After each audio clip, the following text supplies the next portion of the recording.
మీ ప్రతాపం అంతా కూడా కళ్ళు లేని వాళ్ళపైన ఇంతమంది పోలీసా? విచిత్రం ఉంది. 400 మంది పోలీసులు పోయినరంటే అందుల కాలనీకి, వాళ్ళకి మీరు పోలీసులని కూడా తెలియదు, ఏం జరుగుతుందని తెలియదు. గుంజి ఈడ్చి పడేస్తుంటే వాళ్ళు భయపడుతున్నారు, అసలు ఏమవుతుందని. మా దగ్గర పైసలు లేవు సార్, మా దగ్గర ఏం లేవు సార్, దొంగలు అనుకున్నారంట వాళ్ళు. మా దగ్గర డబ్బులు లేవు సార్, మేము పేదోళ్ళం సార్, తీసుకపోండి సార్ ఏమైనా ఉంటే అని చెప్పి అరుస్తున్నట్టు వాళ్ళు.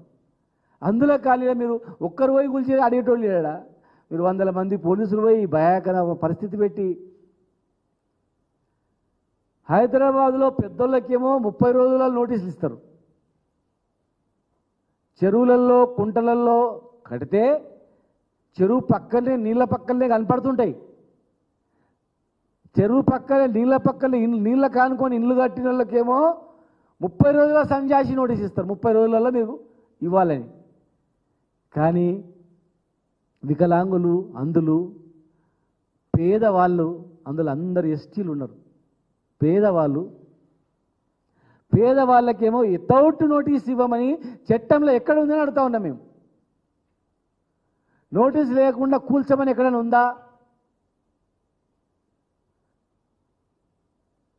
పెద్దవాళ్లకు నోటీసులు ఇస్తారు, ముందే సమాచారం ఇస్తారు, కోర్టుకు వెళ్ళడానికి అవకాశం ఇస్తారు. పేదవాళ్ళకు మీరిచ్చిన పట్టాల్లో వాళ్ళు కష్టపడిన సొమ్ముతో వాళ్ళ వికలాంగుల పెన్షన్తో ఇల్లు కట్టుకుంటే అందులో అన్ని వర్గాల వాళ్ళు ఉన్నారు. బీసీలు, ఓసీలు, ఎస్సీలు, ఎస్టీలు, పేదవాళ్ళు మొత్తం వికలాంగులు మొత్తం ఉన్నారు.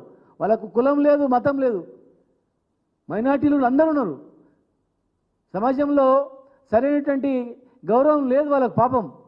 అందుకే మనం అందరం ఒకటే దగ్గర ఉందని ఒకటే దగ్గర ఉన్నారు వాళ్ళు. ప్రపంచంలో చాలా దేశాల్లో అలాంటి వాళ్ళ పట్ల ప్రేమ చూపించి ఫ్రీగా అన్నీ కట్టిస్తారు, కాలనీలు కట్టిస్తారు. మేము కూడా అందుకే వాళ్ళు ఒకరి మీద ఆధారపడి బతకొద్దు, స్వతంత్రంగా బతకాలి అని చెప్పి 4000 పెన్షన్ చేసింది అందుకే కేసీఆర్ గారు.